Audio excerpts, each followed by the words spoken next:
Om Shanti. Good morning. देखो, आज हम एक नया लेसन देखेंगे। श्री कृष्ण देवता और शिव परमात्मा है। देखो, देवता किसको कहेंगे और परमात्मा किसको कहेंगे, आज ये भेद देखेंगे। देवी देवताओं को भी बनाने वाला परमात्मा होता है। बहुत बार हम बोलते हैं ना, कृष्ण परमात्माए नमः। लेकिन परमात्मा ने कृष्ण को कैसे बनाया वो हम देखेंगे। पहले तो हम ये भेद समझेंगे कि कृष्ण बड़ा या शिव बड़ा। देखो, श्री कृष्ण विष्णु का साकार रूप है, मतलब बड़े होने के बाद कृष्ण ही विष्णु बनते हैं। लेकिन परमपिता परमात्मा ब्रह्मा विष्णु शंकर के भी रचयिता है, तो बड़ा कौन हुआ? शिव हुआ ना। वैसे श्री कृष्ण ने राज विद्या की शिक्षा ली, परंतु परमात्मा शिव सर्व के परम शिक्षक है। वो ज्ञान का सागर है, आनंद का सागर है। उसको कहीं जाके शिक्षा लेने की जरूरत नहीं। उससे उच्च कोई दुनिया में है ही नहीं। तो कृष्ण बड़ा हुआ या शिव? शिव। देखो, शिव जो है ना, वो मनुष्य सृष्टि का बीज रूप है और उसके पहले दो पत्ते राधे कृष्ण, मतलब मनुष्य सृष्टि का जो झाड़ दिखाया है उसमें बीज जो है परमात्मा है और पहले दो पत्ते जो निकलते हैं वो राधे कृष्ण। तो कहने का भावार्थ ये है कि परमात्मा बीज रूप है और कृष्ण उसका पत्ता। दूसरी बात, श्री कृष्ण ने अपने लौकिक माता पिता से पालना ली, मतलब उनको माता पिता थे। लेकिन परम पिता परमात्मा शिव सर्व के पारलौकिक माता पिता है, मतलब उनके कोई माता पिता नहीं है। तो कहने का भावार्थ यह है कि परम पिता परमात्मा द्वारा ही गीता निकली है, मतलब गीता द्वारा ही श्री कृष्ण का भी जन्म हुआ। अंत गीता श्री कृष्ण की माता है तथा शिव परम पिता परमात्मा गीता ज्ञान दाता है। श्री कृष्ण के पारलौकिक पिता, मतलब कृष्ण को बनाने वाला भी शिव है। बहुत बार मंदिरों में हम जाते हैं तो पूछते हैं कि आप कृष्ण को बहुत मानते हैं, तो बोले हाँ। बोले बड़ा सुंदर है, तो बोलते हाँ। तो हम उनको कहते हैं कि कृष्ण अगर इतना सुंदर है तो उसको बनाने वाला कितना सुंदर होगा, कभी ये सोचा है? तो बोलते नहीं, ये तो हमको मालूम नहीं है। तो देखो, देवी देवताओं की आज तक हमने बहुत पूजा की। जैसे किसी को माता जी के प्रति लगाव रहता है, कोई हनुमान जी, हाँ, कोई और कोई देवी देवता, कोई कृष्ण, इन सबको हम बहुत दिल से प्यार करते हैं, मानते हैं। लेकिन कभी ये दिमाग में आया कि ये इतने अगर सुंदर है, ये इतने अगर शक्तिशाली है, तो इनको बनाने वाला कितना सुंदर होगा? जिसकी रचना इतनी सुंदर है वो रचयिता कितना सुंदर होगा? ये बात हमको मालूम ही नहीं थी कि इन सब का रचयिता। देखो, गीता में भी लिखा है भगवान उवाच, गीता में कहीं लिखा नहीं है कृष्ण वाच। तो भगवान उवाच कौन? परमपिता परमात्मा शिव। परमात्मा इस धरा पर अवतरित होकर यह भेद समझाते हैं कि बच्चे, तुम अभी तक अज्ञानी थे, कृष्ण को बनाने वाला भी मैं हूं। संगम युग पर ब्रह्मा का लास्ट 84वां जन्म वो कृष्ण की ही आत्मा है। कृष्ण की आत्मा 84 जन्म कैसे लेती है? पहला जन्म उसका श्री कृष्ण, फिर आगे आगे नाम बदली होते होते लास्ट वाला जन्म लेखराज कृपलानी, जिनमें परमात्मा ने प्रवेश करके उनका नाम ब्रह्मा रखा। तभी तो आके समझाया ना कि आप ही श्री कृष्ण थे, और हमको भी बताते कि आप भी देवता थे, अब बन रहे हो। और तुमको मैं गारंटी करता हूं, अगर आप मेरे से योग लगाएंगे तो मैं तुमको 21 जन्मों की राजाई दूंगा। देखो, अगर कोई इंसान पुण्य करता है ना, तो एक जन्म के लिए, अगले जन्म के लिए उसको मिल जाता है। लेकिन भगवान गारंटी करते हैं कि परमात्मा कहते हैं कि तुम मेरे से दिल लगाओ, मेरे साथ योग लगाओ, तो मैं तुमको 21 जन्मों की राजाई, मतलब 21 जन्म सुख शांति संपन्न रहेंगे। गारंटी है, ये भगवान के महावाक्य है। 21 जन्म कैसे, ये भी हमने देखा है। संगम युग का एक जन्म, जब परमात्मा मिलते हैं उस जन्म में भी कोई कमी नहीं होगी।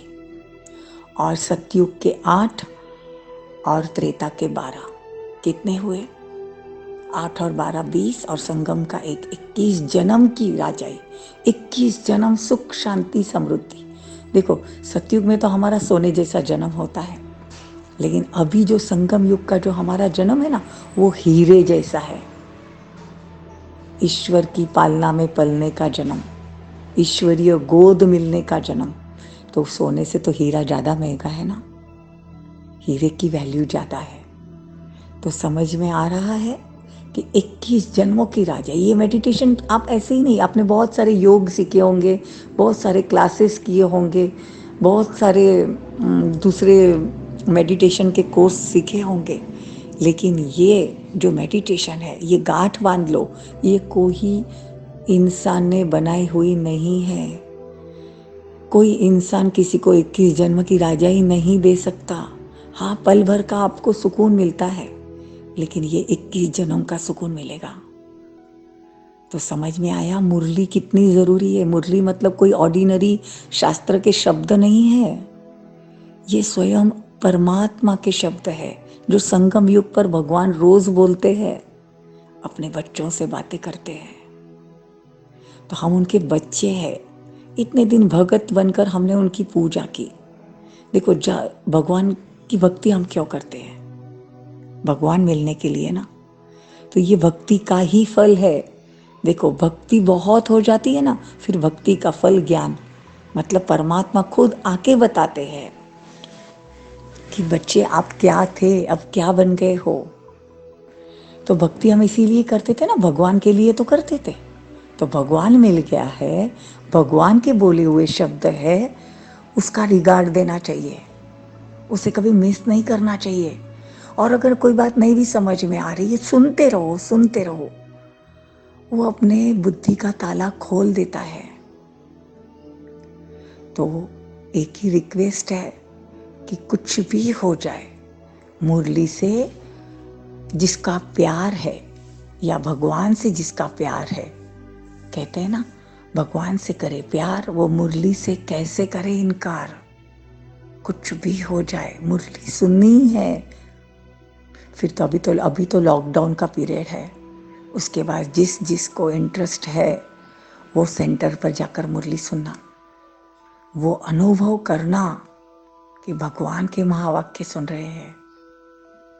और जब आप सेंटर पे जाकर विधि पूर्वक जब मुरली सुनेंगे, तो आपको उसका प्रभाव समझ में आएगा।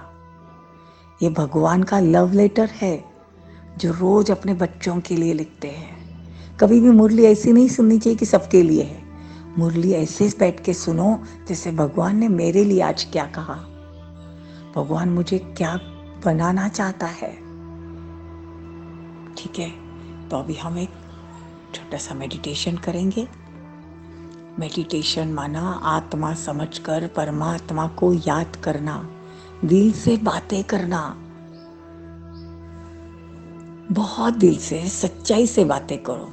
इसीलिए कहते हैं ना, सच्चे दिल पर साहब राजी, साफ दिल मुराद हासिल। जिसकी दिल साफ है ना, उसकी हर मुराद पूरी होती है। करके देखना, ठीक है? अभी सब सीधे बैठ जाएंगे, भ्रुकुटी में अपना ध्यान रखेंगे। मन बुद्धि को भ्रुकुटी के बीच में एकाग्र करो। ऐसे नहीं कि मन यहाँ वहां भटक रहा है और हम बुद्धि को टिकाने की कोशिश कर रहे, नहीं। मन को विचार दो, जो सुन रहे हैं कमेंट्री द्वारा, और बुद्धि से देखो कि भ्रुकुटी के बीच में एक प्रकाश में आत्मा, मेरी भ्रुकुटी से प्रकाश निकल रहा है। टिक जाओ, मन बुद्धि को वहां टिकाओ कि मैं शरीर नहीं हूं, मैं आत्मा हूं, मैं आत्मा हूं और मैं आत्मा इस शरीर से निकलकर ऊपर की ओर उड़ रही हूं। देखो एक स्टार ऊपर की ओर जा रहा है। मन बुद्धि से देखो, दिव्य बुद्धि से देखो, स्थूल आंखों से नहीं दिखेगा, दिव्य दृष्टि से देखो। मैं आत्मा चांद तारों से भी पार, इस पांच तत्व की दुनिया से भी पार, सूक्ष्म वतन से भी पार परम धाम जा रही हूं। अब मैं आत्मा परमात्मा के एकदम नजदीक, महाज्योति शिव, ज्ञान सूर्य,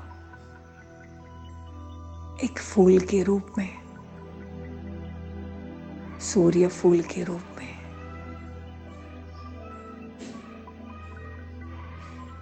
और मैं आत्मा उस सूर्य के अंदर जा रही हूं। और परमात्मा ने अपने फूल रूपी सारी पंखड़ियां बंद कर दी और मैं वो सूर्य फूल के अंदर, मैं और मेरा बाबा, परमात्मा की पावरफुल शक्तियां, मेरी तकदीर बदल रही है, मेरे अंदर के सारे विकार निकल रहे हैं और मैं आत्मा एकदम शुद्ध पवित्र बनती जा रही हूं। परमात्मा ने अपने बाहों में ले लिया है मुझ आत्मा को और परमात्मा की सारी शक्तियां मेरे में ट्रांसफर हो रही है।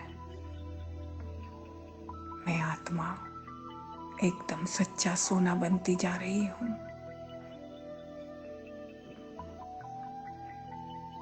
अब परमात्मा ने अपनी पंखड़ियां खोल दी।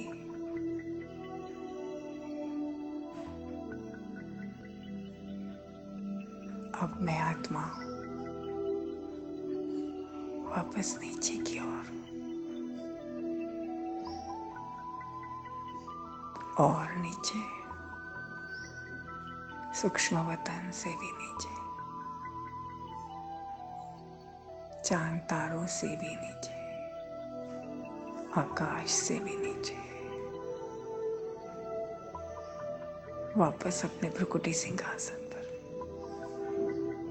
और मुझ आत्मा से सतो प्रधान किरणें निकल रही है, अंग अंग से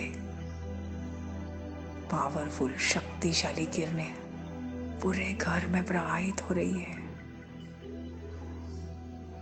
मैं महान आत्मा हूं, मैं महान आत्मा हूं, मैं पुण्य आत्मा हूं।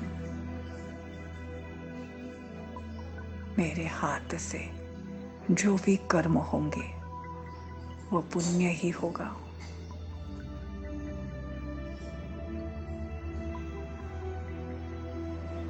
अब मैं आत्मा अपने कार्य व्यवहार में लगूंगी। ओम शांति, ओम शांति, ओम